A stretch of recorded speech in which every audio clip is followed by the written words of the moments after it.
Muy buenos días a todos y todas. Un gusto saludarles y darles la bienvenida. Este es el tercer panel de esta edición del Foro Regional de la Tierra 2024. Soy Zulema Burneo, soy coordinadora regional de la ILC para América Latina y el Caribe. Y hoy los voy a estar acompañando, moderando esta interesante sesión que lleva como nombre Desafíos y buenas prácticas para el reconocimiento de los derechos territoriales de pueblos indígenas y afrodescendientes en América Latina. Antes de entrar en materia, les tengo que dar las indicaciones técnicas de rigor, decirles que contamos con la traducción simultánea al inglés y al portugués. Por favor, en el botón del símbolo de mundo, en la parte inferior de su pantalla, pueden hacer clic y escoger su idioma. No olviden, por favor, mantener su micrófono apagado.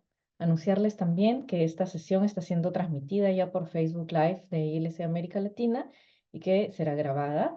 Y finalmente, indicarles que en aras también de guardar el tiempo, vamos a recibir sus comentarios y preguntas para los y las panelistas por el chat del Zoom. Entonces, les invito a estar activos en el chat a lo largo de la sesión. Pueden plantear sus preguntas en el momento que deseen.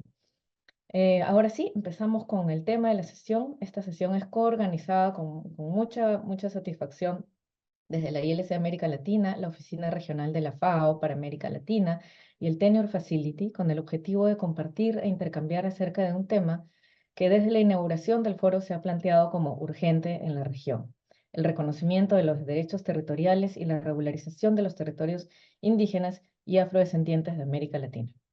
Quiero contarles también que esta sesión se inspira en el ciclo de aprendizaje que tuvo como nombre Lecciones aprendidas para la inversión en delimitación y reconocimiento de territorios indígenas y afrodescendientes de América Latina, que llevamos a cabo el año pasado los mismos organizadores de este panel y gracias al cual sistematizamos 23 casos de estudio con experiencias positivas y desafiantes de regularización de territorios indígenas y afrodescendientes. En este panel vamos a conocer dos de esos casos presentados por sus propios protagonistas.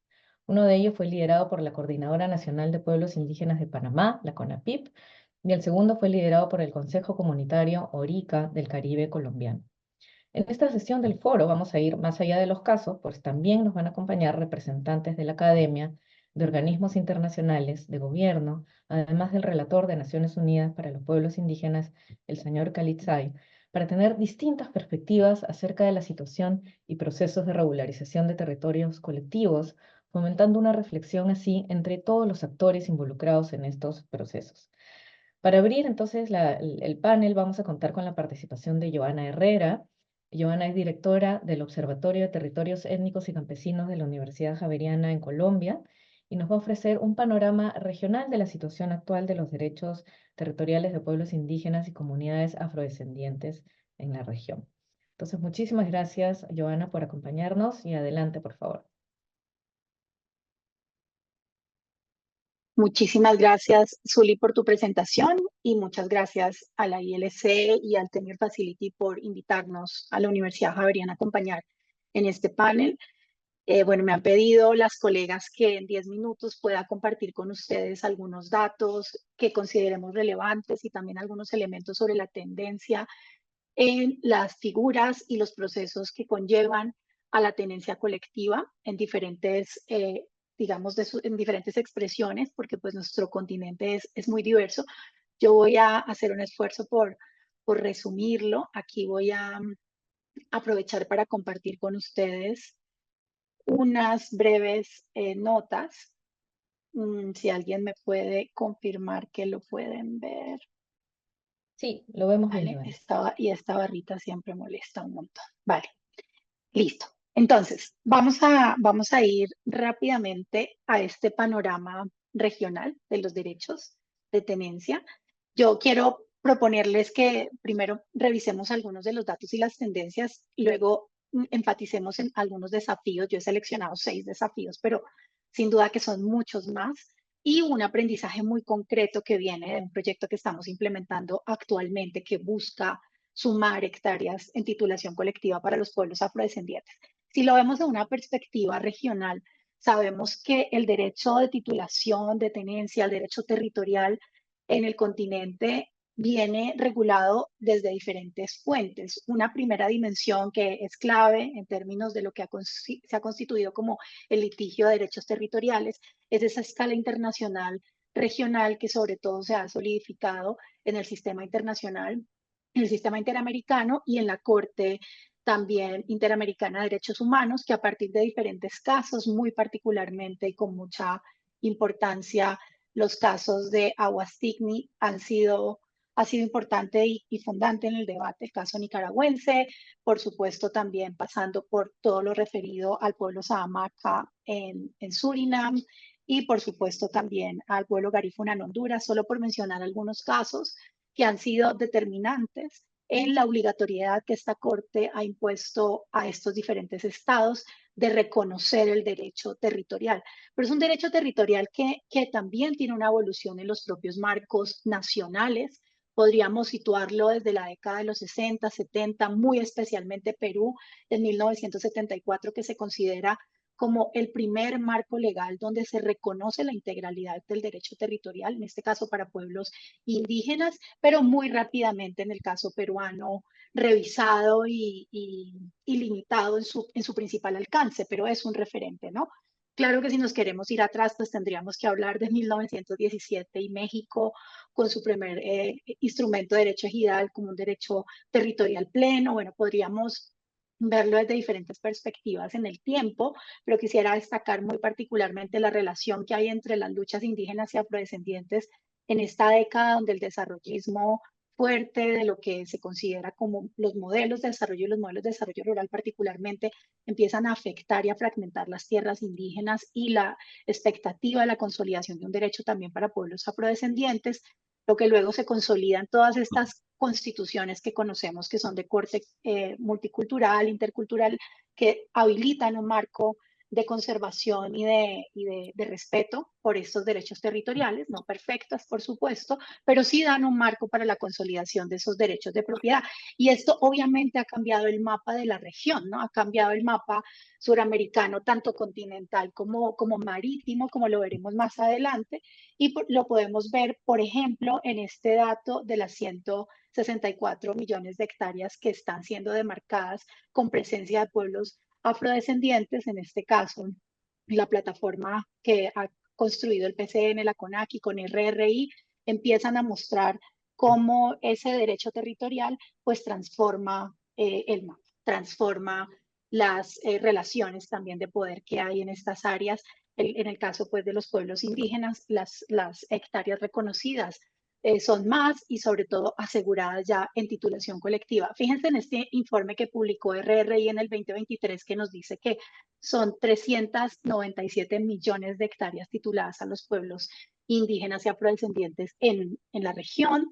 Además de eso, las 165 millones de hectáreas con presencia que acabamos de ver, pero solo de ellas hay 8,1 millones de hectáreas reconocidas legalmente. El resto son expectativas, disputas por los derechos, ¿no? Detrás de cada una de estas cifras, pues hay una historia, hay una comunidad tensionando la relación con el Estado, la relación con los privados y proponiendo una figura que en este caso es la de la tenencia colectiva y el derecho territorial. Pero además en la región hay una mixtura de sistemas de tenencia tremendos, desde, si nos vamos desde los asuntos más conceptuales, ¿no? Cuando hablamos de comunidad indígena, sabemos que eso no hace sentido para toda la región. La noción campesina también es una noción que puede llegar a generar dificultades en términos de la traducción de cuál es el sistema de derechos que protege a unos pueblos que parece como de manera homogénea ser sociedades rurales, pero en el caso de los pueblos indígenas y los pueblos afrodescendientes, pues estamos hablando de comunidades que tienen una relacionalidad y un reconocimiento, digamos, mayor de ese uso y disfrute del derecho territorial. En esa mixtura quisiera destacar unos elementos que van a ser cruciales para pensar precisamente en los desafíos, ¿no? Hay comunidades, hay países donde hay un derecho de acceso y hay un derecho de usufructo, pero en tierras del Estado, ¿no? El Estado les garantiza que se puede usar, que se puede usufructuar, pero no hay una transferencia del derecho de propiedad. Muchas de ellas son tierras de la nación, en Colombia se dice tierras baldías que están administradas por el Estado, pero no hay una cesión real de derechos. En algunos casos hay tierras que son designadas a los pueblos y pueden existir procesos de demarcación, pero tampoco hay transferencia de derechos y el derecho pleno territorial, que es el derecho de propiedad colectiva. En Colombia se conoce más convencionalmente como el derecho integral al territorio, que sería como esa máxima protección que dota de seguridad jurídica la tenencia de los pueblos, garantiza además que es un derecho a perpetuidad y garantiza la mayor preocupación que hay detrás de las disputas por el derecho territorial, y es la preocupación transgeneracional, ¿no? ¿Qué le queda a las generaciones futuras? ¿Cómo se garantiza la conservación de estas formas de vida? Y eso parece claro cuando definitivamente hay un derecho de propiedad plenamente constituido como uno de los elementos, ¿no? Sabemos que la propiedad no es suficiente, que hay otros elementos que constituyen el disfrute de este derecho. Quisiera detenerme en algunos otros datos, pero voy a ir directamente a los desafíos. El primer desafío que quisiera mencionarles es el de las brechas de titulación y demarcación. Si bien hay unos porcentajes muy importantes de tierras reconocidas, tierra con presencia, todavía hay un déficit de titulación. En el informe de RRI del 2023, que han cuantificado, digamos, de manera muy estadística, comparando con catastros nacionales y otros datos, nos dicen que al menos son 175 millones de hectáreas de tierras comunitarias cuyos derechos no están legalmente reconocidos, sobre la base de observación que este estudio tiene, que son 16 países. Podemos aportar otro dato que viene de la plataforma afrodescendiente, que dice que son 143 millones de hectáreas en Brasil con presencia de pueblos quilombolas, pero que están pendientes de demarcación, ¿verdad? Y los datos de ISA, de la CONAQui, son fundamentales para este debate, y lo que recientemente está pasando en Panamá, denunciado por la Coordinadora Nacional Indígena de Panamá frente a la apropiación de 326.000 hectáreas del pueblo en Vera Huaunán, que han sido privatizadas recientemente, y preocupa, ¿no? Lo que esto puede significar donde hay brechas de titulación y nuevamente brechas de demarcación. Entonces, esto es un asunto que continúa y cuyas consecuencias pueden verse, por ejemplo, en este segundo desafío, que es la persistencia de conflictos socioambientales. Si vemos este mapa de la RAIS del 2022, que nos muestra los territorios indígenas, principalmente la cuenca amazónica, frente a las áreas activas con potencial de extracción petrolero y las áreas de extracción de minerales, pues nos damos cuenta que hay un riesgo real de que esos conflictos socioambientales lleven a procesos de degradación de los ecosistemas y además a exclusión de las comunidades frente a este tercer desafío, que es el de la gobernanza, la autonomía y la interculturalidad real, ¿verdad? Muchos pueblos dicen: tenemos el título, pero tenemos imposibilidad de establecer un plan propio de gobierno, un plan de manejo. El sistema intercultural todavía es limitado. Nuestro reconocimiento como autoridades todavía depende de que tanto el Estado y los cambios de los gobiernos en uno y otro bando, en uno y otro extremo, reconozcan e incorporen esa interculturalidad como parte de un modelo de nación, ¿no? Entonces, ahí eso es sumamente importante, porque el derecho de tenencia colectiva no son hectáreas, ¿no? Estamos hablando de procesos de manejo de gobierno que es importante reforzar a la hora de pensar en la titulación. Eso, en la región hay enfoques regresivos de derechos, también hay enfoques progresivos, sin duda hay elementos importantes para destacar, pero hay hay un contexto de riesgo así reportado por varios de los estudios especializados en esta cuestión. Quisiera referirme exclusivamente a la ley forestal en Perú y lo que viene esto significando frente a los derechos indígenas, ya afectados por el impedimento que hay frente al derecho territorial cuando hay áreas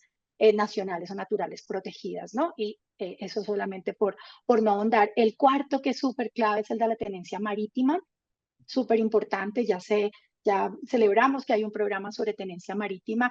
Hay poblaciones costeras, en su mayoría de pueblos étnicos y comunidades locales, que vienen reivindicando una maritorialidad.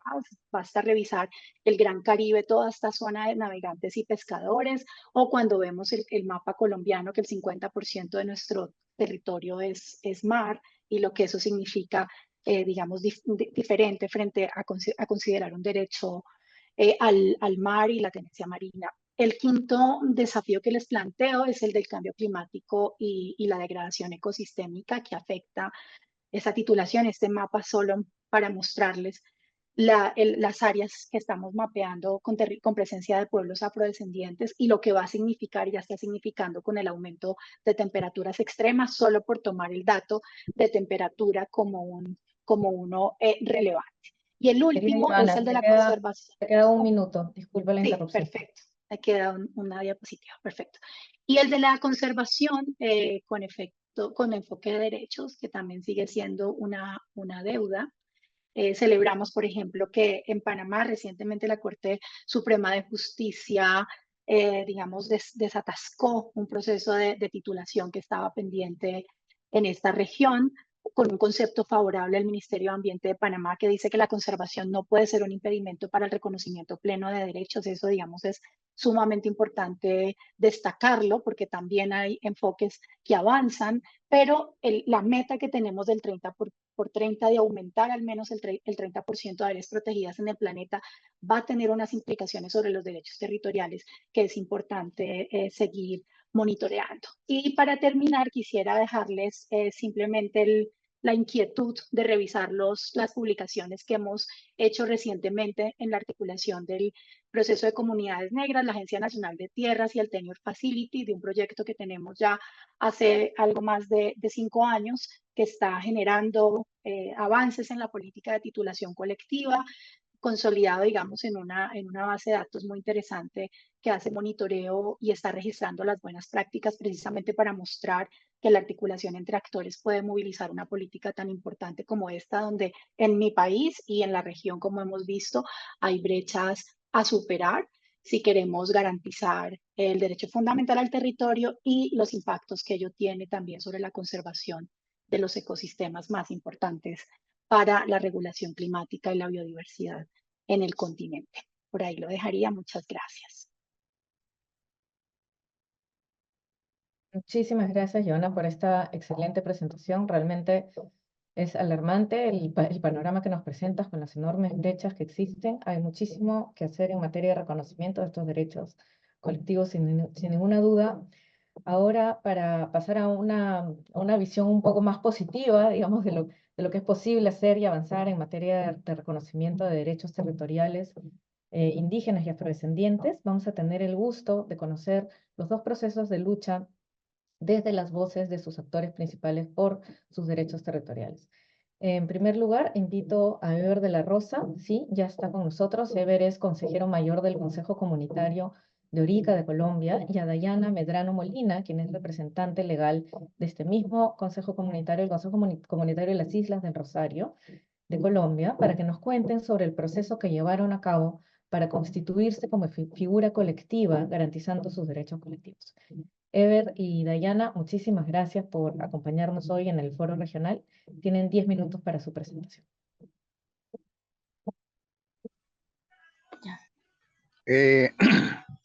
Bueno, muy buenos días. Realmente gracias por la invitación y que de pronto nos hayan tenido en cuenta en estos espacios que son de suma importancia e enriquecedores para todos estos procesos de lucha en el marco de la tenencia territorial. Pues, como les contaba, nosotros aquí en el Caribe, en su momento, fuimos como un referente con todo el tema de la lucha por la defensa o por la tenencia del territorio, eh, un proceso que duró casi 8 años, que realmente nosotros consideramos que se debe a todo el movimiento afro que en su momento generó esa inquietud y ese acompañamiento para que se le garantizara derecho a negras o al Consejo Comunitario de Islas de Rosario.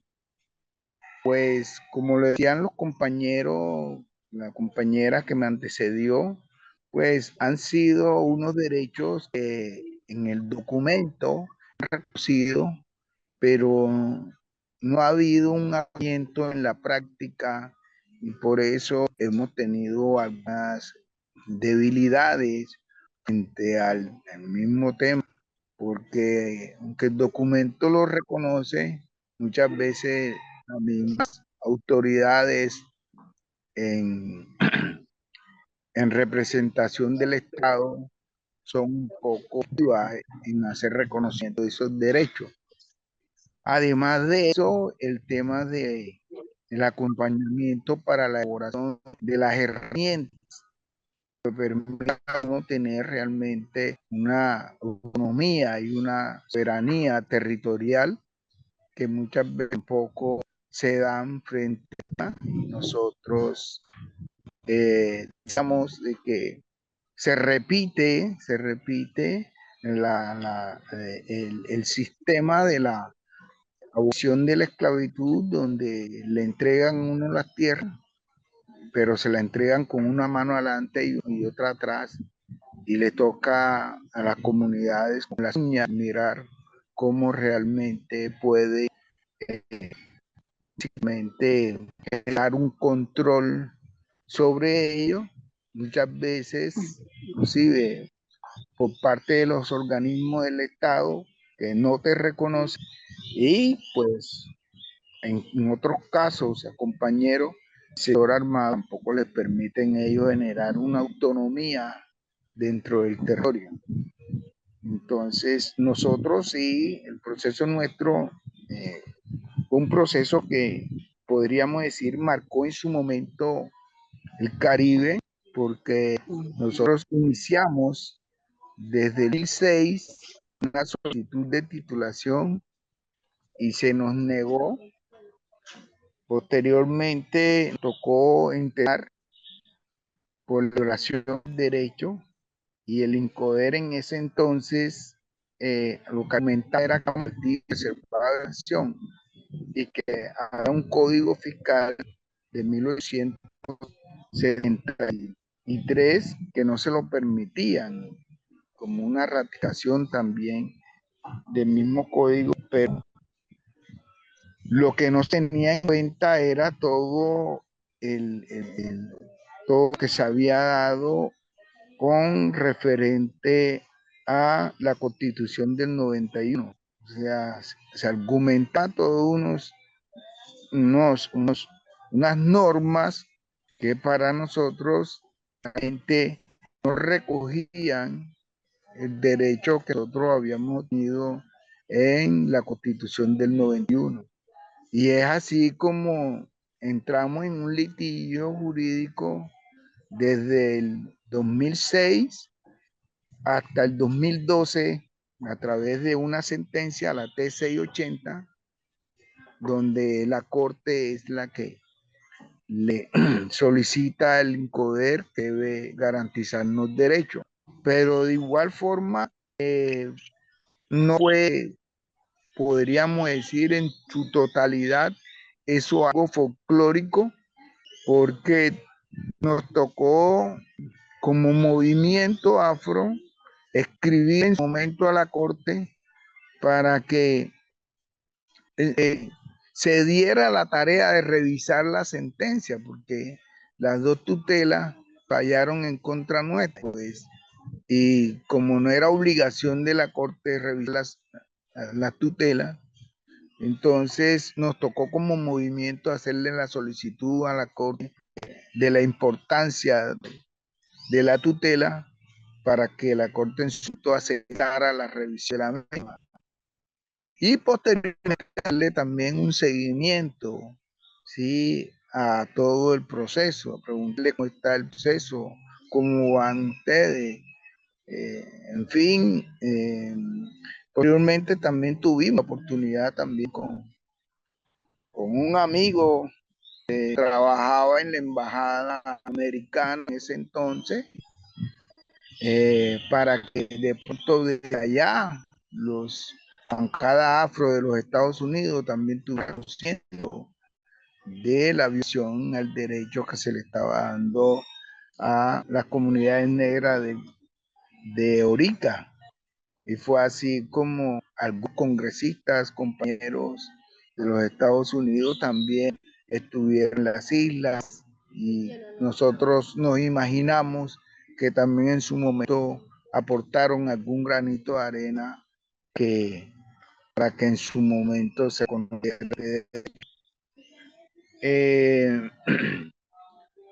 Tuvimos este ejercicio nos dejó a nosotros una gran realmente enseñanza, y era el movimiento en bloque.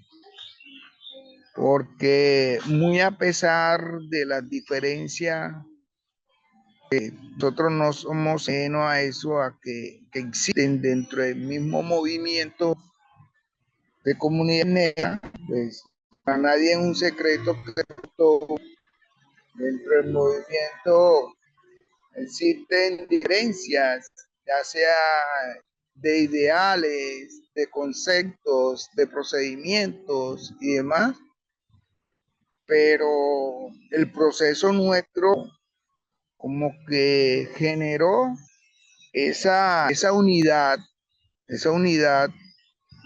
para que todos nos tuviéramos sintonizados en todo el tema de que se nos reconociera derechos a nosotros, porque el mismo movimiento en su momento nosotros estábamos como realmente no había una, una clara justificación jurídica para no ganar el derecho, sino que lo que existía era una voluntad por parte de todos.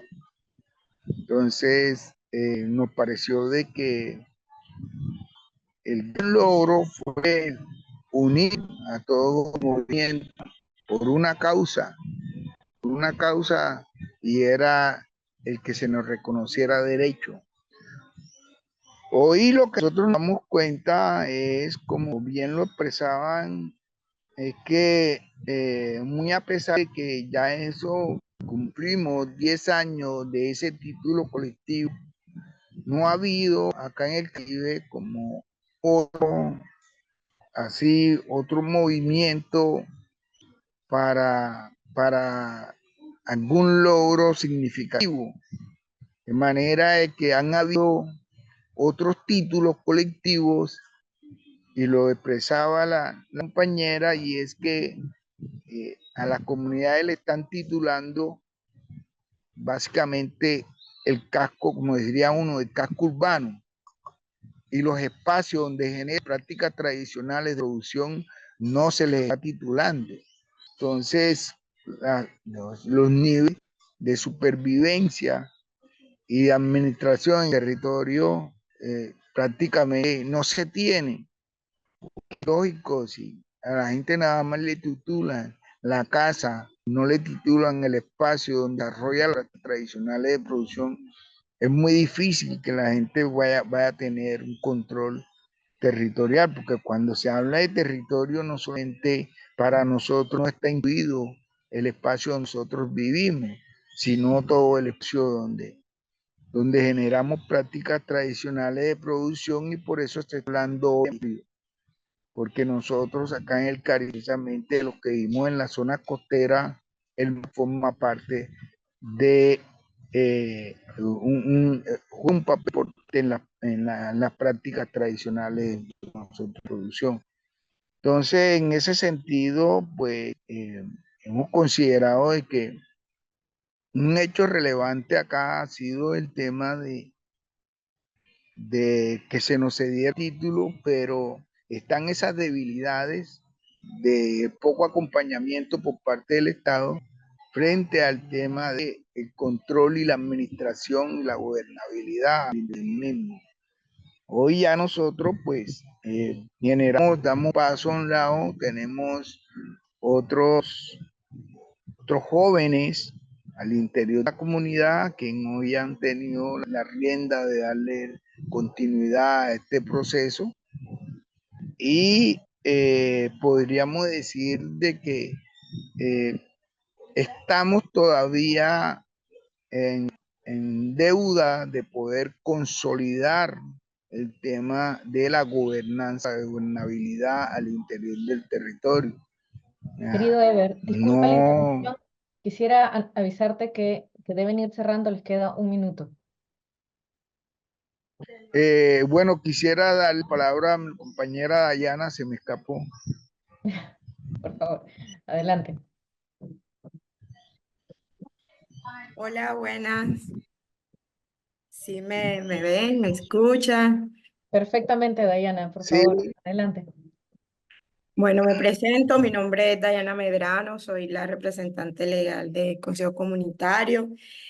Y bueno, nosotros en el proceso de, pues, de reivindicación de derechos territoriales al interior de nuestro territorio, tal como lo mencionaba nuestro sabedor y consejero Ever, en todo el proceso y lucha de la reivindicación de nuestros derechos territoriales en un baldío reservado de la nación, que haciendo como que la salvedad que pues el logro en su proceso ha sido bastante significativo y de hecho pues a bien como lo manifestaba Ever al inicio, hemos sido referentes para otras comunidades de que pues con base a las necesidades y a los derechos territoriales que hemos venido adquiriendo durante muchos años y durante muchas décadas, sí ha sido posible pues desde la vía jurídica.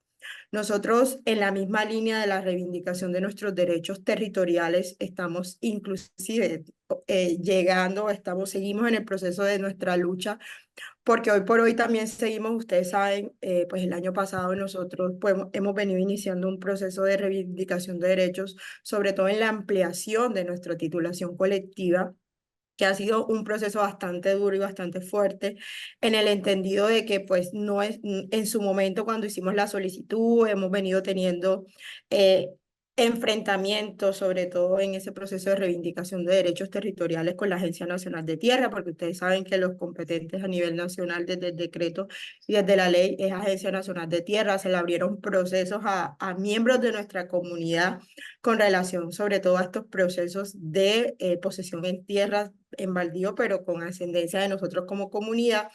Y hemos venido llevando un sinfín de situaciones a nivel territorial que hoy por hoy pues seguimos en la lucha y en la reivindicación de nuestros derechos.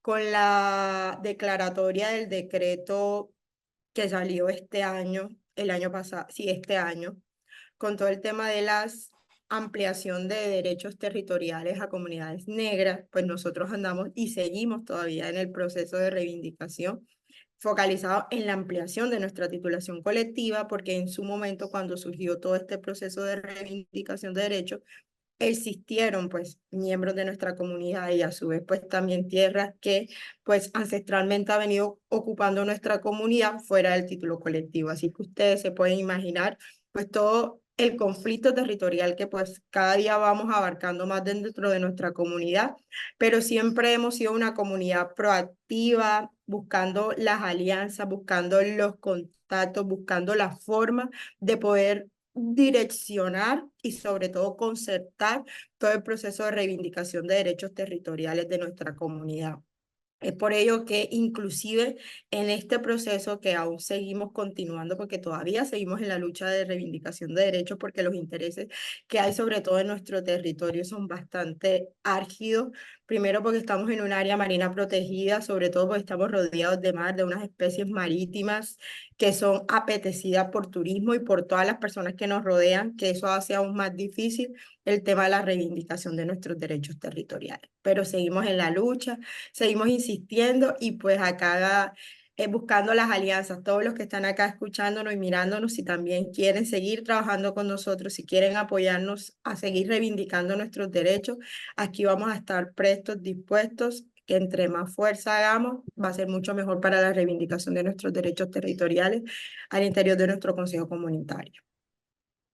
Muchas Muchísimas gracias. gracias. Muchísimas gracias, Dayana y Ever. Es un caso realmente muy inspirador, una larga lucha muy interesante. Les agradecemos mucho por compartirlo y seguramente va a haber preguntas para ustedes más adelante. Por favor, recuerden ir dejando sus preguntas en el chat, ¿no? Luego luego de la siguiente presentación, vamos a abrir el espacio para poder responderles. Ahora vamos rápidamente para Panamá, en donde Marcelo Guerra, presidente de la CONAPIP, y Manuel Martínez, que es el coordinador de su proyecto sobre reafirmación de la tenencia y desarrollo de capacidades de pueblos indígenas de Panamá, nos van a contar sobre el rol de la organización en la exigencia y defensa de derechos para los pueblos indígenas de Panamá. Le dejo entonces el micrófono a Marcelo y a Manuel. Tienen 10 minutos entre los dos, por favor. Adelante. Sí, buenos días. Ante todo, pues, bueno, a escuchar a los compañeros de varios que están explicando. Bueno, la Organización de Panamá es una organización nacional donde compone los 12 congresos del país y 7 pueblos indígenas. De su momento ya tiene 30 años de haber tenido la organización creada, el año 91 hasta esta altura. hemos avanzado bastante en el caso de recientemente, de 2015 hacia acá.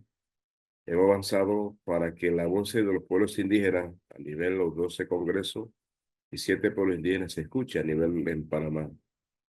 Dentro de eso, pues, al proyecto de TF Tenencia lo ha fortalecido muchísimo a la organización nacional, dándole ese énfasis de una participación y también defender los derechos que el gobierno nacional nos escuche de acuerdo a las leyes que tenemos y donde tienen comarcas y los que no tienen comarca. En el caso de tierra colectiva de Darién y otras áreas que están entre Costa Rica, frontera de Panamá-Costa Rica y entre Panamá y Colombia, en este caso el territorio de Algaguyana, una tierra ancestral de los hermanos Guna, y caso de los hermanos Bribri, que está en la frontera de Panamá con Costa Rica. Hemos tenido muchas partes importantes que queremos decirles. Hemos avanzado en el sentido que las autoridades de ese territorio se escuche y hemos dicho que explicaría en todo general, en el marco de la Constitución, en el marco de la ley en sí, lo que comparte en sí con la ley indígena. Gracias a eso, pues, a esta altura hemos avanzado con el proyecto que hemos tenido de acuerdo de TF desde 2015 hacia acá, lo fortalecido bastante a los territorios nacionales.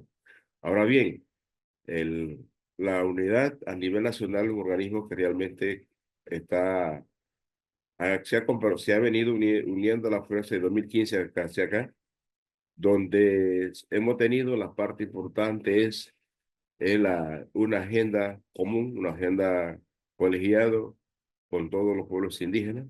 En el caso de los hermanos Gunayala, hermano Emberá, hermano Guaunán, hermano Nazos y hermano Bribri, y la parte mía como Buglé también, que compone los 7 pueblos indígenas en Panamá. De acuerdo a eso, también hemos venido un mecanismo, una agenda nacional, donde hemos colocado una mesa de alto nivel ante una instancia, Ministerio de Gobierno, donde participa mi ambiente, donde participa entidades de gobierno, para que las autoridades indígenas le explique el tema esencial de los territorios en defensa en esta parte. La otra cosa también que hemos tenido también, una agenda también bastante estrecho, es una agenda que realmente va enfocado directamente a la defensa. Hablándose de defensa que en el 2022, ahí se creó la comarca Naso-Terdi.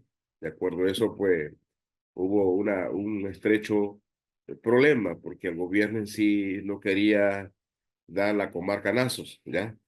Y bueno, por lo tanto, se escogió varias firmas apoyando y ahora hay una comarca Nazos ya por la ley que establecido mediante la Asamblea Nacional.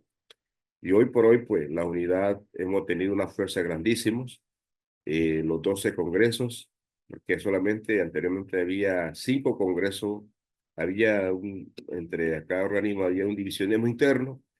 Bueno, por ahora, pues tenemos 12 congresos, unidad, y en el marco de derecho y respeto cada uno, ellos exponen su tema, exponen su problema de cada territorio ante las mesas cuando hacemos una agenda nacional para llevar ante el gobierno.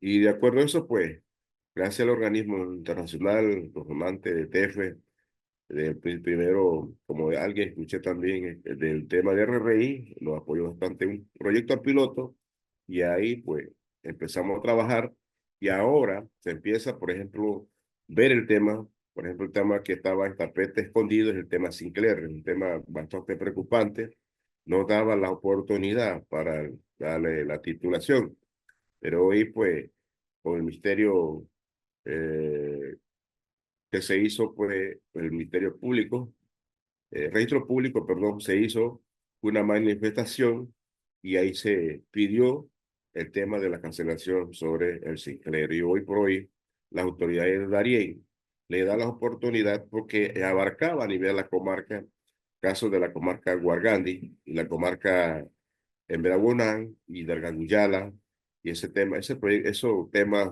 abarcaba hasta allá, y hoy por hoy la autoridad se siente contento de acuerdo a eso. Así que como presidente de la CONAPID, como Organización Nacional, hemos tenido una tarea grandísima, dándole fortalecimiento a las organizaciones nacionales, y hoy por hoy pues hay una unidad que, digamos, decirle claro, la unidad nacional de los pueblos indígenas de Panamá. Así que de parte mío como presidente le quiero dar esa noticia, y voy a dar la oportunidad al técnico Manuel Martínez, y también tenemos temas lo legal también, que yo sé que no está acompañándonos, también nos puede dar algún pantallazo de los avances que hemos tenido dentro de la organización nacional. Así que así es. Muy bien, gracias. Buenos días a todos. Nosotros hemos traído unas transparencias para compartirles a ustedes lo que ha sido en corto y breve desafíos y buenas prácticas para el reconocimiento de los derechos territoriales de los pueblos indígenas en Panamá. Si me ayudas con la transparencia. Nosotros tenemos varias contribuciones en cuanto a la exigencia de derechos y buscando la garantía de dichos derechos. Nosotros hemos trabajado en el ambiente legal, en la búsqueda de definir un criterio jurídico que permita que las titulaciones colectivas de tierras puedan continuar progresando, de manera que aquellos territorios que traslapan con áreas protegidas, pero que estaban ocupados tradicional y ancestralmente por pueblos indígenas, puedan ser colectivamente tituladas. También hemos contribuido, como lo mencionaba el presidente, en la creación de la comarca Naso-Terdi, que originalmente fue vetado por el gobierno de Panamá y fue denunciado ante la Corte como inconstitucional. Sin embargo, la Corte falló en forma favorable hacia las comunidades indígenas de la comarca Naso-Terdi, creando la ley 188 y recuperando un total de 160.000 hectáreas en favor de los pueblos indígenas. También lo mencionaba el presidente que se hizo necesario la constitución de una mesa de alto nivel para acelerar estos procesos de reconocimiento de los derechos territoriales. También se tratan temas como deforestación, ocupaciones ilegales y otros asuntos relativos a tenencia y aseguramiento de la tenencia en estas zonas donde tradicionalmente pueblos indígenas han estado ocupando. Hacemos gestiones en conjunto con el gobierno en temas de mapeo de situaciones que afectan la tenencia. También hemos constituido vigilantes de bosques, que son jóvenes, constituidos por jóvenes, especialmente en diferentes territorios, casi todos los territorios hemos constituido los vigilantes de bosques para frenar situaciones ilegales y pérdida de cobertura boscosa en dichos territorios indígenas. También hemos contribuido en la formación de capacidades. Nuestro fuerte es la formación de capacidades de jóvenes, mujeres, especialmente mujeres y autoridades tradicionales para que puedan defender sus derechos de manera proactiva. Alrededor de 217 mujeres ya llevamos en lo que va del año capacitadas en temas de género. 80 jóvenes han estado participando y 32 autoridades tradicionales ya están en conocimiento de sus derechos y cómo ejercerlos.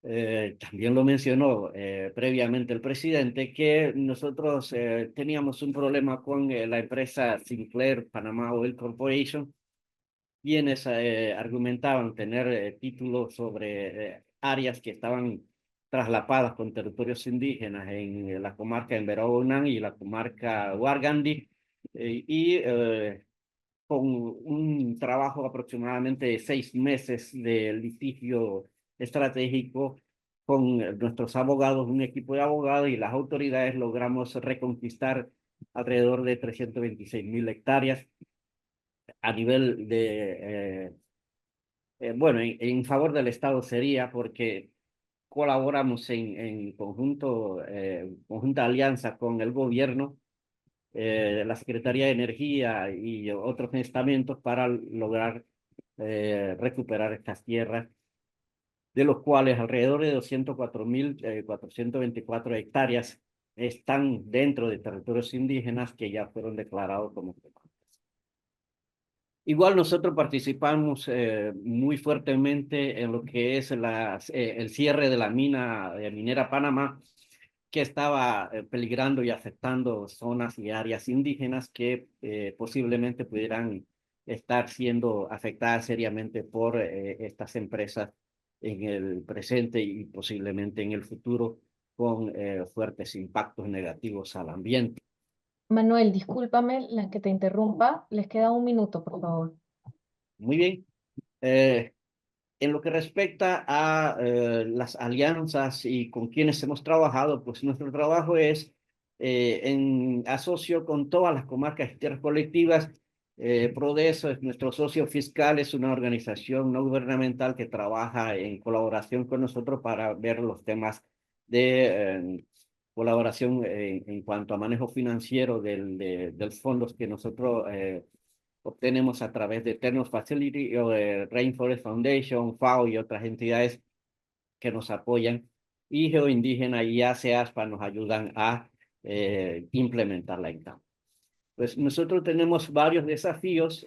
Dentro de estos han sido interpretaciones legales, algunos tecnicismos del procedimiento, algunas agendas políticas discordantes, y también un talón de Aquiles que tenemos es que el gobierno pues no designa fondos para apoyar estos temas y estos trabajos.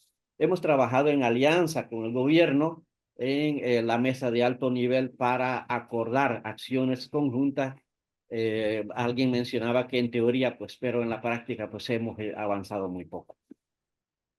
Bueno, nuestras lecciones han sido que nosotros debemos, en todo caso, tener una convivencia y adaptación continua a los procesos. Tenemos que generar aprendizaje mutuo y progresivo. Hacemos también inclusión de mujeres y jóvenes en equidad. También desarrollamos diálogos y consenso con todos los actores, pero sobre todo respetamos la jerarquía territorial de los pueblos indígenas que tienen ocupación tradicional y ancestral en esta zona. Muchísimas gracias. Muchísimas gracias a ustedes, Marcelo y Manuel, por este caso, que nos deja muchas lecciones, sin duda, para quienes trabajamos en el sector de la tierra y por la gobernanza territorial indígena. Vamos entonces ahora a un breve espacio de preguntas. Vamos a empezar con preguntas para Joana, ¿sí? Joana, te voy a leer las preguntas que hemos recogido de los participantes que estaban en el chat, y vas a tener solo 3 minutos, lamentablemente, para responderlas porque hemos volado un poco con el tiempo. La primera es, ¿qué estrategias o medidas existen para asegurar que la regularización de territorios étnicos se realice de manera inclusiva y respetuosa de los derechos de las mujeres dentro de las comunidades? La segunda es, ¿de qué manera el cambio climático puede ralentizar o impedir la titulación y la garantía de los derechos de las comunidades afrodescendientes e indígenas? Y la tercera es, ¿cómo se está midiendo y evaluando el impacto de las iniciativas de conservación con enfoque de derechos en la mejora de la calidad de vida y de los territorios de las comunidades indígenas y afrodescendientes? Cada pregunta da para muchísimo, Joana. Si puedes responder una de las 3 o 2, te lo agradeceríamos mucho. Tienes 3 minutos, adelante. Ok, ya, gracias. Bueno, quizás sobre la regularización inclusiva, creo que los marcos regulatorios que hay en nuestros países, los que yo conozco, muy recientemente vienen incorporando la dimensión de género y la dimensión de inclusión. Eso es un proceso de exigibilidad que los propios pueblos hacen en sus marcos de reconocimiento. Sin embargo, aunque no sea explícito en la legislación de titulación colectiva, porque suelen ser más viejas que las reformas a las legislaciones agrarias, donde sí hay un mayor ejercicio y hay más impacto de procesos de reforma, incluido el enfoque de género.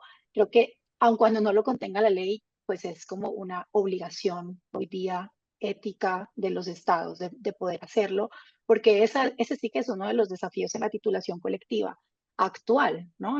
Está muy desdibujado el derecho de las mujeres al acceso, al uso. Hay todavía cuestiones de herencia. La FAO ha sacado unos informes muy interesantes sobre eso en contextos africanos y asiáticos. Y el informe que cité de 2023 de RRI tiene la dimensión, analizada la dimensión de género en las legislaciones existentes. Entonces eso, creo que ahí puede haber una información interesante para quien está haciendo la pregunta, que lo pueda consultar. ¿Quién está midiendo el impacto? Yo creo que nadie está midiendo el impacto de la implementación de la conservación con enfoque de derechos. Digamos, no conozco ningún proceso de monitoreo donde esto se esté haciendo como tal medición del impacto, pero sí hay estudios que ya están haciendo un mapeo muy focalizado. Yo participé en el de Perú y Colombia, que hizo la Fundación MUR con RRI, analizando las posibilidades, las limitaciones, por qué el enfoque de derechos ha sido tan complicado de involucrar en las políticas de conservación, y allí se identifican algunos de esos desafíos. Y creo que en términos del impacto no es muy claro. Yo solamente para aprovechar estos segundos te diría que parte de los desafíos tienen que ver con lo que mencionaba en la presentación relacionado con la interculturalidad, con el reconocimiento de la autonomía de los pueblos, con el ejercicio interjurisdiccional. O sea, cuando hay un pueblo, hay una jurisdicción específica del pueblo y hay un conjunto de reglas, de autonomía, de principios que esos pueblos han determinado. Entonces, hay una dificultad todavía muy grande en el diálogo. Por eso, el diálogo intercultural se trata precisamente de eso, es un proceso interjurisdiccional. Entonces, ahí en la conservación todavía cuesta mucho el lugar de la autoridad ambiental que los estados ejercen frente a la autoridad de los pueblos, también como unos sujetos vitales, esenciales en la conservación y en el gobierno de la conservación. Ahí pues basta ver REDD+, los que hacen monitoreo del REDD+, los que hacen monitoreo del Blue Carbon, quizá por ahí, todo el ejercicio de Rainforest. Allí se han identificado vacíos, el CIFOR también, en gestión forestal, gestión de la conservación y derechos de tenencia. Quizás esa puede ser una entrada para ver esa medición del impacto sin que sea el objeto concreto de observación. Mil gracias, Joana. Respondiste casi en 3 minutos, increíble. Seguimos entonces con las preguntas para los compañeros del Consejo Comunitario Orica. Para Ever, es cómo ha impactado la titulación en la vida diaria de su comunidad, especialmente en términos de acceso a recursos naturales y preservación de su cultura. ¿Y cuál ha sido la importancia de establecer alianzas para lograr esta titulación, este logro que han logrado como comunidad Orica? Y para Dayana, si podrías profundizar sobre las estrategias que están aplicando para hacer frente a amenazas que atentan contra el ejercicio de sus derechos en el territorio. Tenemos, una última pregunta que llegó acá es sobre cómo se plantea los derechos hacia las áreas marinas de territorio colectivo. Si están planeando derechos específicos, por ejemplo, de usos exclusivos de pesca y aprovechamiento de recursos. Eso puede ser para cualquiera de los dos, para Dayana o para Ever.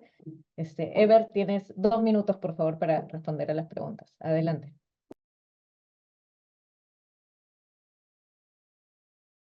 Ever, no te escuchamos porque tienes el micrófono silenciado. Ahora sí.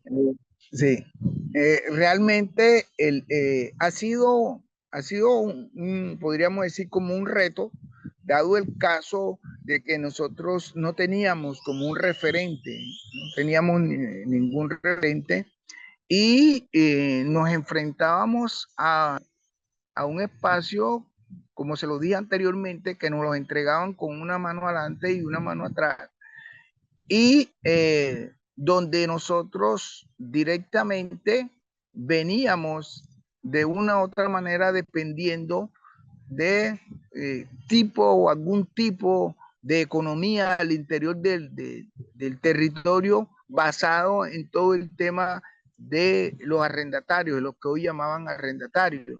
Entonces, ¿cómo te bloqueas tú de ser empleado tal a generar una visión de emprendimiento o una visión empresarial? Porque ya te tocaba a ti cambiar un poco el modelo de prácticas tradicionales que traía, que estaba muy basada en pesca, por un modelo de turismo que ya te estaba invadiendo, en el que tú tenías que abordar a ese tema, pero tampoco tenía músculo financiero ni nada como para enfrentarte a esa otra realidad existente frente al territorio. Porque en su momento lo que se expresábamos que eran los aliados que hoy son los arrendatarios, se te fueron en contra porque se volvieron enemigos, dado el caso de que para ellos le quitaron las tierras para entregártela a ti, aunque no había sido así porque ellos le habían conservado los espacios que habían habitado tradicionalmente, pero sí se generó ese tipo de diferencia ahí de cultura.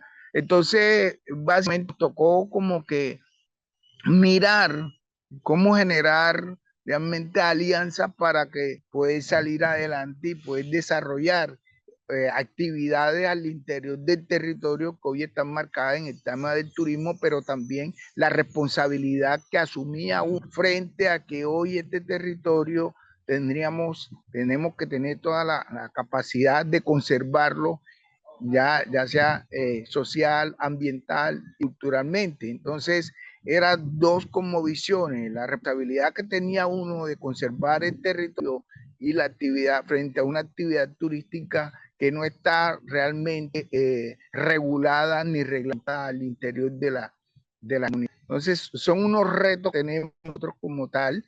Y con todo el tema, sí, venimos exigiendo todo el tema del derecho al maritorio, porque decía Dayana, enfrentamos un área marina protegida, pero también estamos en un parque natural marino donde la mayoría de las actividades nuestras también son realizadas dentro del parque, y lo cual hay una serie de normas que, como se lo decía anteriormente, todavía no, ellos mismos no asumen como autoridad territorial. Entonces, siempre están los roces y demás sobre ese tema. Le doy la palabra a Dayana para dejarla sin tiempo ahora. Dayana, por favor, si puedes complementar al compañero Ever.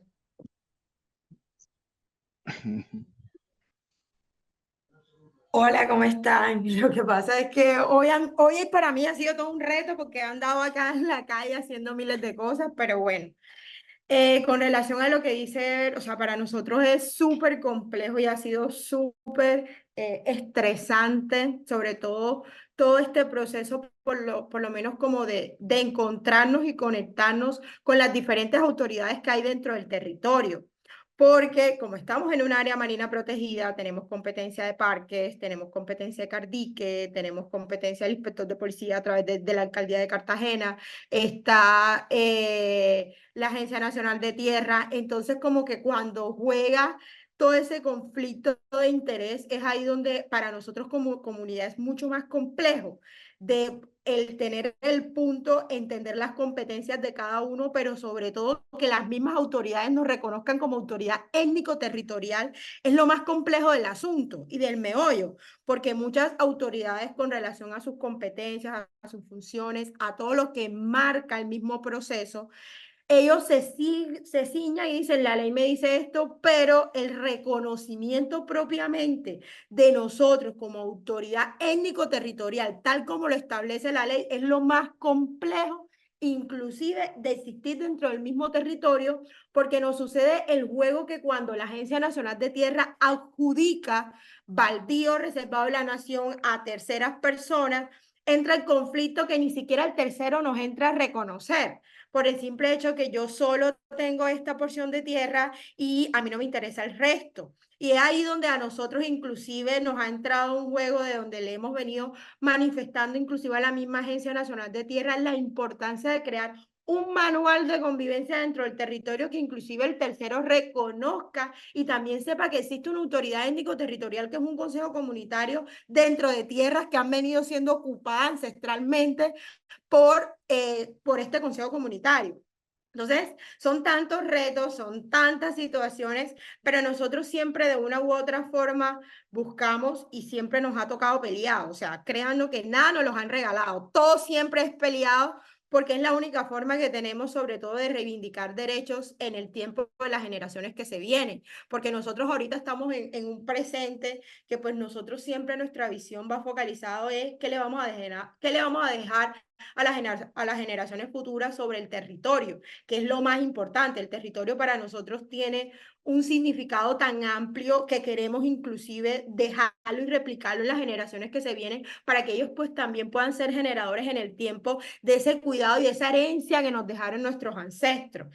Y ahí es donde estamos y seguimos insistiendo y otra vez hacemos la invitación a todos los aliados que quieran seguir apoyándonos en esta lucha territorial que no es nada fácil porque los intereses que hay en nuestros territorios son súper inmensos.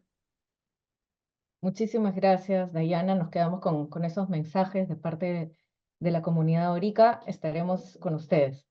Vamos ahora a leer las preguntas para los compañeros de la CONAPIP, ¿sí? Marcelo y Manuel.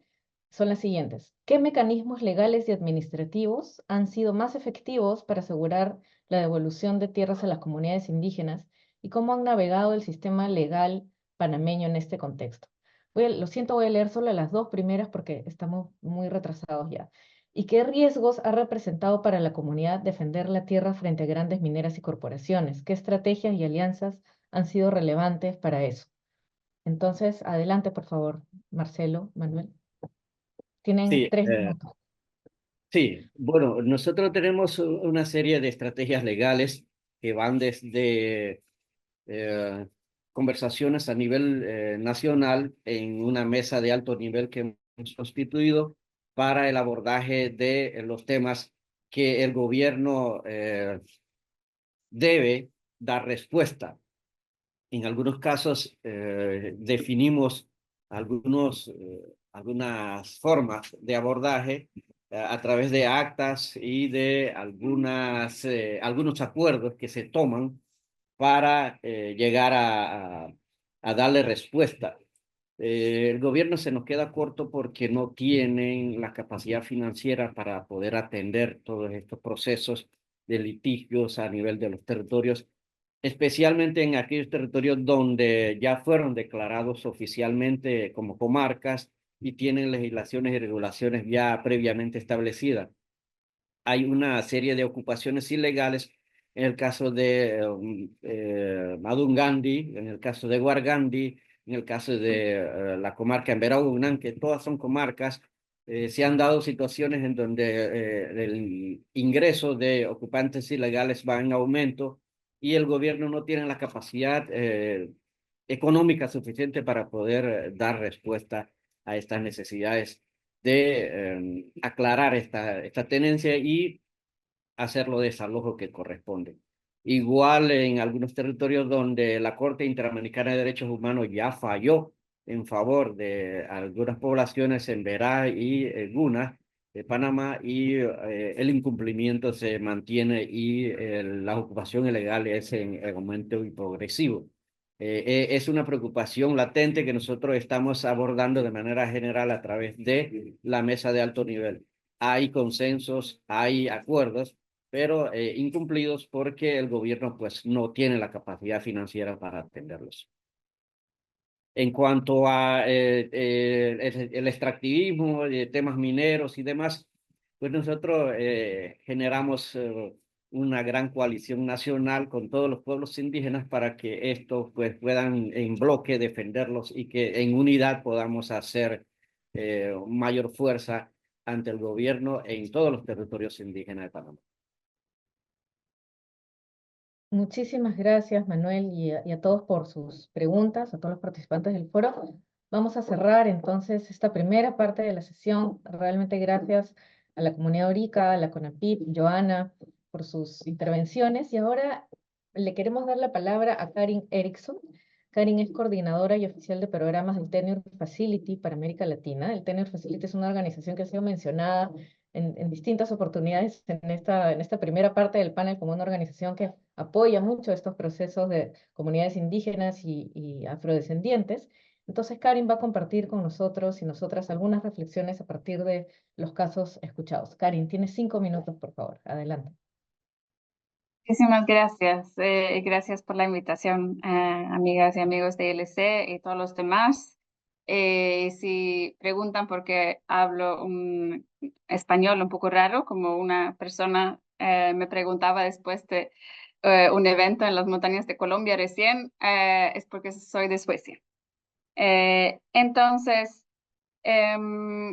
con mucho interés he seguido el ciclo de aprendizaje que hemos tenido. Ahora he escuchado las intervenciones sobre los casos y la intervención de Joana. Creo que, pues, primero se ve, ¿no?, que en América Latina hay un marco legal muy progresivo en esta temática de titulación de tierra. Solo ahora hace falta que en Surinam también logran avanzar la propuesta de ley, que también significaría la posibilidad de titulación colectiva en este país. Pero luego, como vemos, hay una brecha en cuanto a la implementación. Y ahí es que vemos que hay muchas buenas prácticas aquí de resaltar y también vemos que hay mucho por hacer. Sabemos también que este trabajo por la seguridad territorial no empieza ni termina con la titulación. Y eso también se señalan aquí los compañeros, que después de obtener el título hay muchas cosas que hacer. Y quería resaltar tres elementos, muchos que se podría decir, pero con el tiempo que tengo, quería resaltar 3 puntos que son comunes aquí y que también deja un mensaje interesante a los diferentes actores que estamos reunidos en este espacio y que estamos colaborando con los pueblos indígenas y los pueblos afrodescendientes del continente y sus organizaciones mismas. Una cosa se trata de la unidad en las luchas, ¿no? Que la unidad dentro de una comunidad y la unidad entre pueblos, como en el caso de CONAPIP. Y aquí eso nos deja de reflexionar también cómo caminamos con nuestros amigos y amigas de los pueblos afrodescendientes e indígenas para apoyar el fortalecimiento de esa unidad.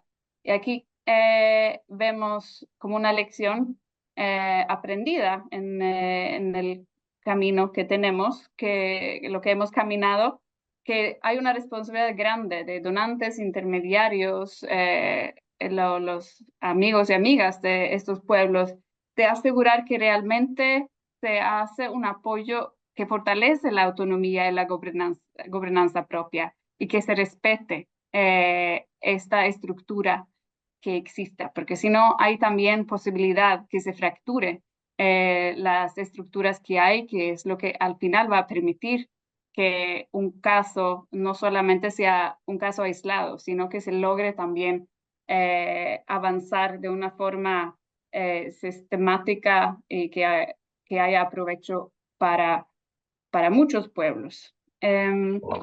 Otro elemento es la cuestión de cómo colaborar con gobiernos y las instituciones estatales.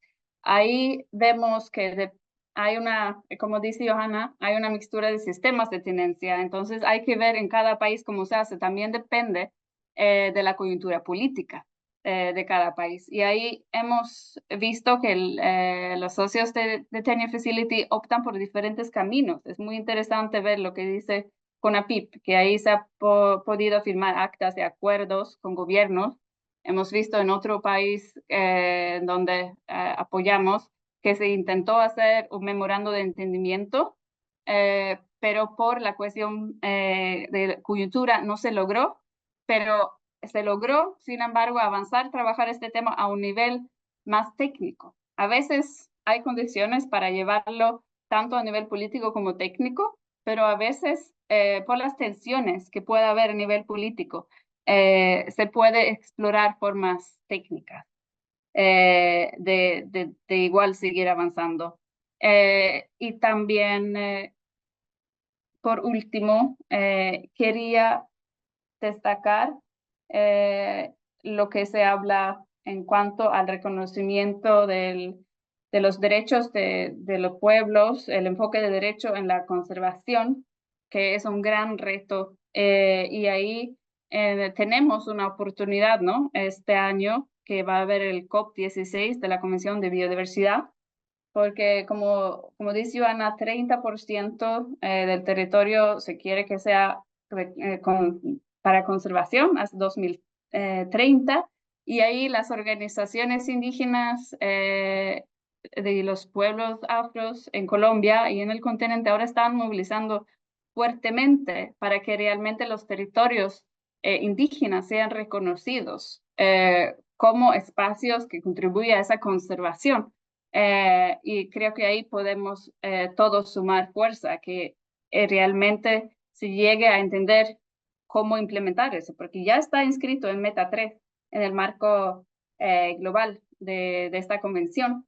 Pero sin embargo, ahí hay que mover posiciones para asegurar que no se sigue como antes, implementando, empujando por la construcción o la implementación de nuevas áreas de conservación convencionales, ¿no? Como los OMEX y otras figuras, sino que realmente se puede dar un paso para realmente reconocer los territorios indígenas y los territorios de los pueblos de los afrodescendientes como espacios muy importantes para la conservación de la biodiversidad. Muchas gracias. Muchas gracias a ti, Karin, por compartir estas ideas tan valiosas desde la perspectiva del Tenure Facility. Bueno, entonces, continuando con la sesión y reconociendo la importancia de contar con criterios técnicos también, como decía Karin, para avanzar en esta materia, vamos a arrancar una segunda parte de este panel con Amparo Cerrato. Amparo es oficial principal de Sistemas Agrícolas, Tierras y Bosques de la Oficina Regional de la FAO para América Latina y el Caribe, que nos va a presentar un esfuerzo de síntesis del ciclo de aprendizaje regional que hemos estado mencionando desde el inicio de este panel, que se condensó en un policy brief titulado Recomendaciones para el reconocimiento y regularización de los derechos de tenencia de los territorios de pueblos indígenas y afrodescendientes en América Latina. Entonces, Amparo, adelante, por favor, tienes 7 minutos. Muchas gracias, Zulema, y a Karin también, que me antecedió. Para nosotros como FAO, para quienes no nos conocen, ¿no? FAO por las siglas, somos la Organización de las Naciones Unidas para la Alimentación y la Agricultura. Ha sido verdaderamente estratégico el haber financiado y coorganizado este ciclo de aprendizaje con socios tan estratégicos como lo es ILC y Tenure Facility. Y la verdad estamos muy entusiasmados con la sostenibilidad, ¿no? Y la continuidad que le vamos a dar a este ciclo de aprendizaje. Y ahí resaltar, ¿no? Lo que decía Zuli sobre este esfuerzo, ¿no? Que hemos intentado de estos 23 estudios de casos que sistematizamos en esta primera instancia en el 2023, sacar cuáles son esas principales buenas prácticas, lecciones aprendidas y generar este instrumento de recomendaciones especialmente dirigidas a los gobiernos, a los donantes, a los cooperantes, sobre cómo hacer más y mejores inversiones en materia de reconocimiento y protección de los derechos territoriales de los pueblos indígenas y afrodescendientes en América Latina. Entonces, como tenemos poquito tiempo, y la verdad sí, de antemano me disculpo porque es muy difícil, ¿no? Sacar la riqueza, ¿no? de buenas prácticas y lecciones aprendidas de 23 estudios de caso y compartirlas en menos de 6, 5 minutos, pues es difícil. Pero ya se ha mencionado, mucho de lo que ustedes han estado mencionando, nuestros panelistas con los estudios de caso y aspectos que ya mencionó Johanna también y Karin, ahí están relevados, ¿no? Yendo ya a esas recomendaciones puntuales técnicas, ¿qué vimos en los estudios de caso? En casi todos ellos había un factor, por así decirlo, de éxito o de buena práctica, el tema de los arreglos institucionales. Pero no arreglos institucionales, no así como quien dice, tú haces esto y tú haces lo otro, sino que había un relacionamiento diferencial muy inclusivo que valoraba las diferentes perspectivas, intereses y capacidades de los actores locales, ¿no? Hablaban también mucho de estos casos, ¿no? De la creación de plataformas, de mesas de concertación y de seguimiento de estos procesos de titulación y reconocimiento a nivel de los territorios, a nivel de las áreas de intervención, no a control remoto desde las capitales, por así decirlo. Otro aspecto que destacaban los estudios de caso era la necesidad de mecanismos financieros flexibles que permitieran a las organizaciones de los pueblos indígenas manejar más directamente los recursos. Mencionarles que en el proceso de sistematización quisimos también identificar, ¿no?, un poco cuánto había sido el costo, ¿no?, de estos procesos y cuáles habían sido esos arreglos de administración de estos recursos. No encontramos tanta información. Eso es algo en lo que sin duda queremos mejorar, pero lo que sí es necesario, y claro, el mensaje es que se necesitan mecanismos financieros más flexibles que permitan a las organizaciones manejar más directamente estos recursos. Y otro elemento importante que relevaban muchos de estos estudios de caso es que no solo se trataba, bueno, vamos a delimitar, vamos a titular, vamos a registrar, ¿no?, una serie de derechos, sino que había unos programas, ¿no?, o unas iniciativas de fortalecimiento de los conocimientos y capacidades tanto de las instituciones de gobierno a los distintos niveles, como sobre todo de los actores territoriales. Con respecto a los procesos de delimitación y reconocimiento como tal, una de las buenas prácticas que identificamos es la de conformar equipos técnicos multidisciplinarios, ¿no? Es muy importante este ejercicio que incluya jóvenes y mujeres de los territorios, ¿no?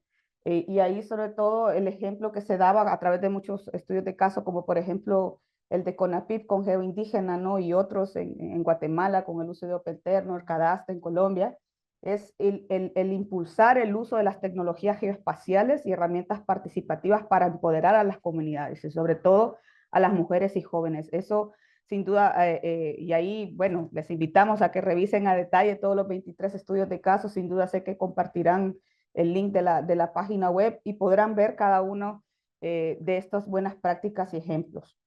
La importancia de promover reformas con pertinencia cultural a los marcos jurídicos, ¿no? Aquí hay un reconocimiento que muchos de nuestros sistemas formales de derecho de tenencia, pues, como ustedes saben, están basados en principios coloniales occidentales y que por ende no siempre son compatibles con los aspectos culturales, institucionales y de gobernanza de los propios pueblos, y la necesidad de revisar y simplificar normas y procedimientos administrativos, porque hay muchos cuellos de botella. Varios de estos estudios de casos hablamos de que estos procesos de reconocimiento tardaban no años, sino que décadas. Y ahí pues queda relevado la importancia de simplificar muchos de estos procesos y de obviamente asignar recursos para ello. Y para ir finalizando, ¿no?, la importancia y que lo hablaban ya los colegas, por ejemplo, del caso de Orica, de fortalecer y respetar los procesos comunitarios de estructura y de esa organización interna en las comunidades, ese reconocimiento como autoridades territoriales, respetando sus normas internas de gestión territorial, sus instituciones y sus propios mecanismos de manejo de conflictos. Y una recomendación que se hacía directamente sobre todo a los gobiernos de la necesidad de que tengan un enfoque más propositivo que reactivo a toda esta serie, ¿no?, de demandas y fallos internacionales donde se ha condenado a los estados, ¿no?, justamente por no respetar los derechos territoriales de las comunidades indígenas y afrodescendientes, y cómo más bien se deberían de establecer mecanismos de seguimiento, tanto a nivel nacional e internacional, para asegurar el cumplimiento de estos fallos o sentencias que garantizan los derechos de los pueblos indígenas. Y eso, pues bueno, así hay otras, pero no quiero extenderme porque sabemos que el tiempo es corto. Sí mencionarles que estamos muy alegres de que junto, en este caso, en el marco de la cooperación con el gobierno de Brasil, específicamente con el Instituto de Colonización y Reforma, Instituto de Colonización y Reforma Agraria, INCRA, volveremos nuevamente a organizar un segundo ciclo de aprendizaje, esta vez incorporando casos de Brasil con pueblos quilombolas, y pues bueno, al lado de nuestros socios y aliados de siempre, como ILSA Tenor Facility, estamos muy entusiasmados con organizar esta segunda ronda del ciclo de aprendizaje, así que les animamos a que sigamos compartiendo, construyendo conocimiento y haciendo incidencia política para mejorar el reconocimiento y protección de los derechos territoriales de las comunidades indígenas y afrodescendientes en la región. Muchas gracias. Muchísimas gracias a ti, Amparo. De hecho, un documento de suma utilidad para no perder de vista todos estos elementos clave para considerar en los procesos largos y complejos como los que implica la regularización de territorios indígenas y afrodescendientes. En el chat mis compañeras están poniendo la página web en donde están los 23 casos de estudio y donde pronto también subiremos el documento de sistematización que Amparo acaba de presentar.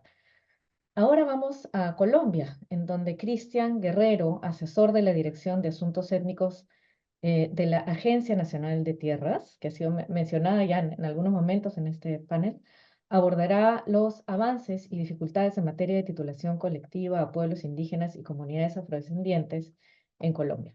Muchísimas gracias por acompañarnos, Cristian. Valoramos muchísimo tu participación en nuestro foro y tienes 8 minutos para tu presentación. Adelante, por favor. Bueno, buenos días para todas y todos. Le pediría a María José que nos pudiera colaborar con la presentación. Entre tanto, saludarles. Mi nombre es Cristian Guerrero. Hago parte de la Dirección de Asuntos Étnicos en calidad de asesor del despacho. Presentarles también los saludos de parte del director, quien por temas de agenda pues me delegó a este espacio. Y quisiera comenzar con algunos elementos. Entre tanto, las diapositivas se presentan. Y es que precisamente muchas de las cosas que se han hablado de la agencia, pues en efecto son la herencia de casi 60, por no decir más, años de conflictividad alrededor de la propiedad rural en Colombia. Quisiera iniciar un poco dimensionando los avances que en el marco de la administración actual hemos tenido y no sin antes mencionar que creo que los números podrían evidenciar un poco la apuesta y la importancia de el reconocimiento de derechos de tenencia y derechos territoriales para comunidades étnicas en el marco de los programas del gobierno y del Plan Nacional de Desarrollo. En lo que es más o menos un año y medio de implementación del actual Plan Nacional de Desarrollo, en particular de la administración del presidente y la vicepresidenta, del presidente Petro y la vicepresidenta Francia Márquez, pues sí hemos dado una serie de avances en términos de número de casos reconocidos. Solo por mencionar algunos elementos, la constitución de resguardos indígenas, solo en el primer año y medio de este gobierno, pues casi que supera el cuatrenio del gobierno anterior. Lo propio ya ha superado en casi 6 casos y de hecho les cuento como infidencia, esta semana este número de casos para comunidades indígenas aumentará. Entre tanto se presentan los casos a el órgano colegiado que los aprueba, pues habremos superado los 8 años de gobiernos del presidente Santos, quien además firmó la paz con la extinta guerrilla de las FARC, quien suscribió el acuerdo de paz y quien en el marco del mismo acuerdo de paz pues tenía una agenda importante en el marco de reconocimientos de derechos para comunidades étnicas. Si bien esto hacía parte integral del punto 1 y también del punto étnico, pues lo cierto es que en términos de número de casos, la actual administración en un año y medio pues los ha superado considerablemente. Y lo propio para el caso de comunidades negras, que en tan solo este año y medio pues ha adelantado casi el mismo número de los 8 años de gobierno del presidente Santos y ha duplicado, prontamente duplicará el número de casos del gobierno anterior. Esto para mencionar no solo un contexto de cómo sí es importante o cómo la agenda de reconocimiento de derechos de comunidades negras e indígenas para el presente gobierno, pues sí es una agenda importante y es un referente en materia de la reforma rural integral. No obstante, y acá presentamos la primera dificultad y los primeros elementos que quisiéramos comentar, a pesar de la voluntad, perdón, Majo, puedes devolverte al anterior, a pesar de la voluntad del gobierno de adelantar con mayor celeridad estos casos, de dotar y de reconocer derechos de tenencia y de comunidades étnicas, pues lo cierto es que sí nos encontramos con una suerte de realidades. Hemos avanzado en el número de casos, tenemos metas muy ambiciosas respecto al cuatrenio, casi 400 casos al finalizar este gobierno, un poco más habrán sido formalizados. En términos de área hay un avance importante, pero lo cierto es que nos encontramos con una disponibilidad de tierra menor. Y una disponibilidad de tierra menor que representa, por ejemplo, entre otras cosas, que si bien el número de casos ampliados de resguardos de comunidades indígenas para el gobierno del presidente Santos, que fueron 8 años, pues casi triplica lo que se ha hecho en el año y medio, aun cuando el número de casos es mayor. Esto simplemente nos indica que si bien hay una apuesta y si bien el número de casos ha aumentado, hemos reducido tiempos también y hemos logrado alcanzar los casos presentados a los órganos colegiados que los aprueban o que presentan su concepto para su aprobación pues lo cierto es que nos encontramos con una realidad territorial muy transformada. Si bien es cierto que este gobierno ha avanzado, sí, Majo, por favor, la siguiente, ha avanzado en el tema de formalización, nos encontramos con un escenario totalmente distinto, un escenario que nos requiere hacer uso de otros instrumentos. Otros instrumentos como la dotación de tierras o los programas especiales de dotación de tierras, donde el presente gobierno ha logrado en el mismo periodo de año y medio casi que duplicar el número de predios comprados a comunidades tanto indígenas como negras y casi triplicar el gasto en estos predios. Y esto nos pone sin duda en una suerte de consideración frente a la agenda que este gobierno, o en particular la Agencia Nacional de Tierras desde la Dirección de Asuntos Étnicos, tiene frente a ciertas zonas donde históricamente la transformación en la tenencia de la tierra y la cooptación de algunos bienes de uso público pues ha incrementado una suerte de conflictividades y son en este momento el foco de atención para la administración. Siguiente, por favor. Eso en términos de meta, porque nos hemos dado cuenta que sin duda hemos alcanzado los objetivos, hay una mayor aceleración en los procedimientos, un mayor número de comunidades atendidas, pero en el marco también del panel, pues yo quisiera hacer referencia de manera particular a cuáles han sido los desafíos y cómo los hemos afrontado. Pues lo primero decir, lo que ya muchas de ustedes han mencionado, desde la profesora Joana hasta los consejos comunitarios de Orica, las colegas de Panamá, y es que lo cierto es que en Latinoamérica la tierra cada vez es disponible, es menor. Sin duda los procesos de concentración de la tierra, de la propiedad rural, en particular en la América Latina, pues impactan necesariamente en el reconocimiento de derechos de tenencia a comunidades étnicas. Incluso es por esa concentración que se han dado procesos de privatización de tierras tradicionales de comunidades étnicas. Caso Orica, por ejemplo, donde además la privatización por la acción del Estado, y lo comentaba el mayor Eber, que aprovecho para saludarlo, pues terminó en algún momento concediendo contratos de arrendamiento. Si bien se ha hecho un esfuerzo en el actual gobierno de revertir esos contratos, de devolver estas tierras al Consejo Comunitario, pues tenemos básicamente 60 años de historia en los que estos contratos, y voy a decir un ejemplo particular, pues revestían que un privado podía pagar por el arriendo de un predio en una isla, con todos los dividendos que esto puede generar, básicamente no más de $100 al año, o incluso menos, $50 al año, o incluso un poco menos de 20 para algunos de los casos. Y esto ha devenido en que en privatización ilegal de tierras baldías. Ahorita hemos encontrado que muchas de las tierras que podrían ser susceptibles a formalizarse, pues han derivado en una suerte de procesos de cooptación ilegal de estas tierras baldías, de tierras de propiedad de la nación que privados a través de artimañas jurídicas e incluso de la mano del conflicto de actores armados, pues han cooptado estos escenarios.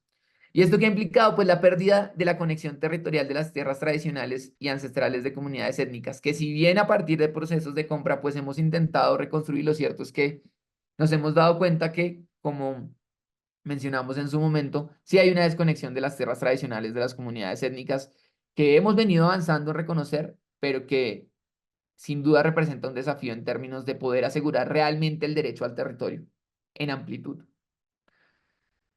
El incremento en la demanda y en la atención por parte de la agencia al reconocimiento de derechos de tenencia a comunidades tanto indígenas como negras, pues también ha devenido en un factor o un efecto que sin duda ha incrementado la serie de conflictividades interétnicas, intraétnicas e interculturales. ¿Y esto por qué? Por la misma disponibilidad de la tierra.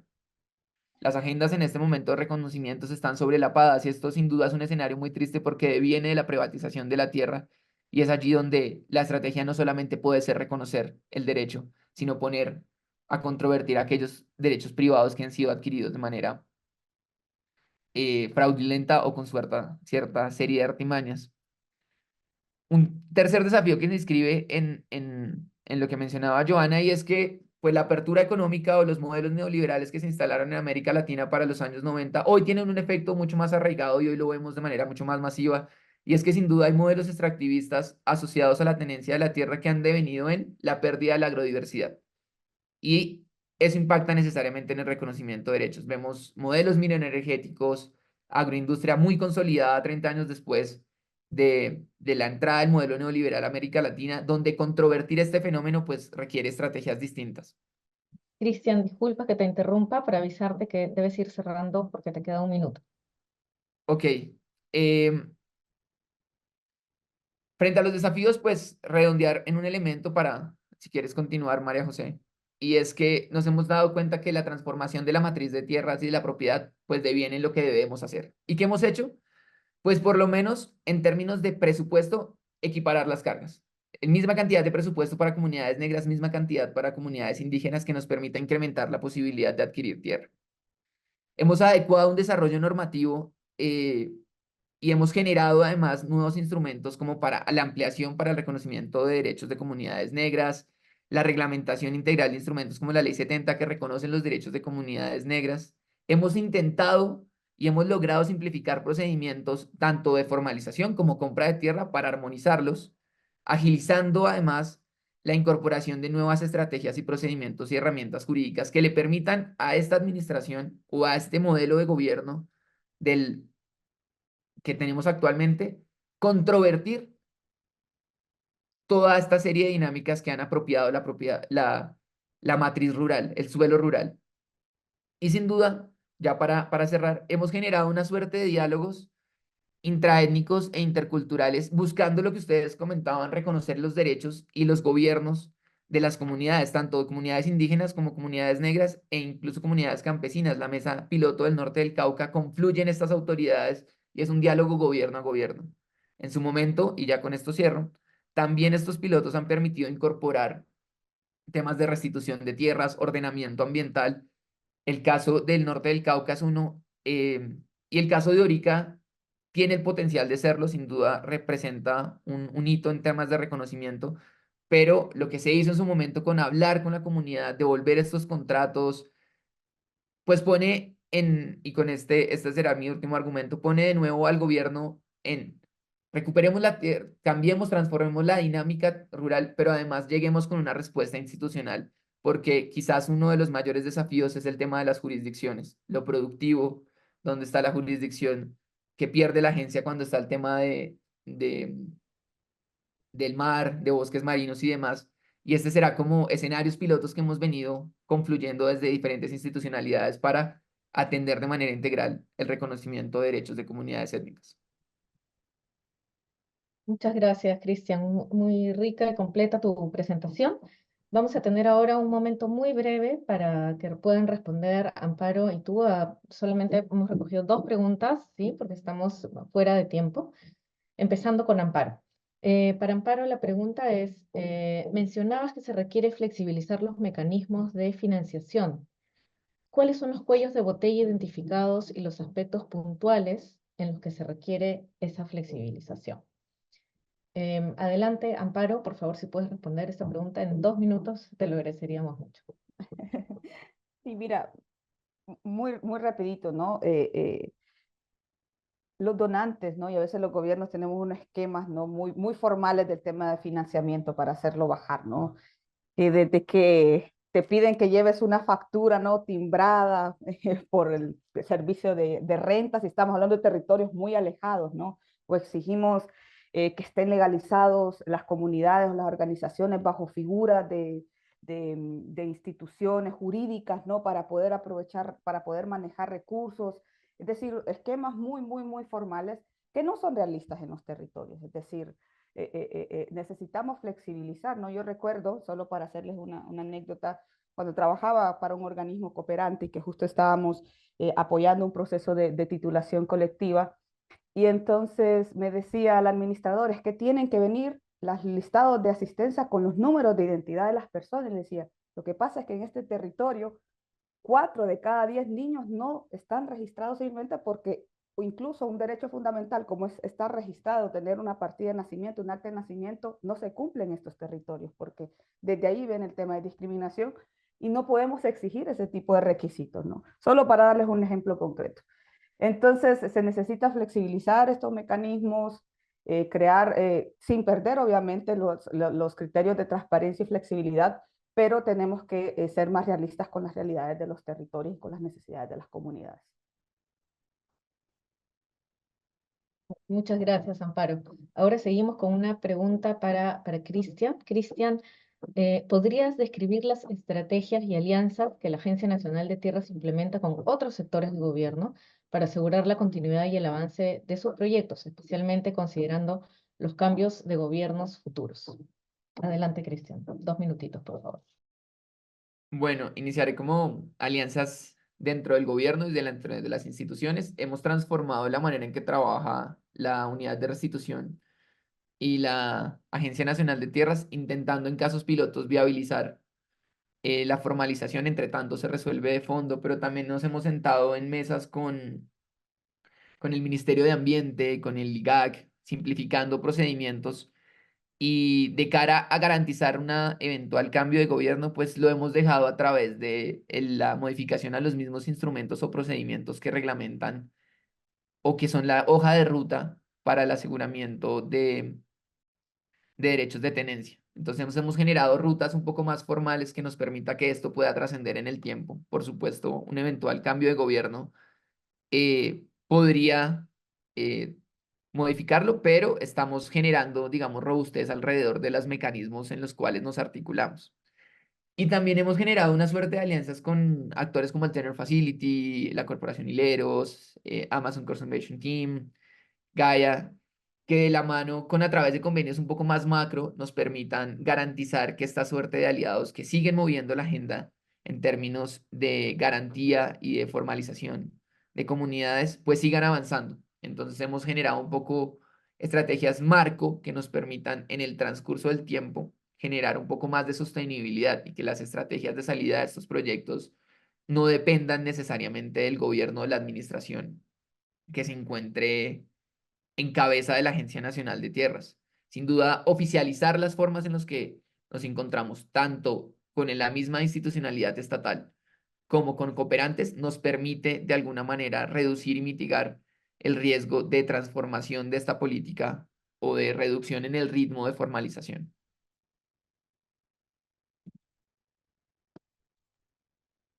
Muchísimas gracias, Cristian, por tu respuesta. Bueno, hemos llegado al final de este panel.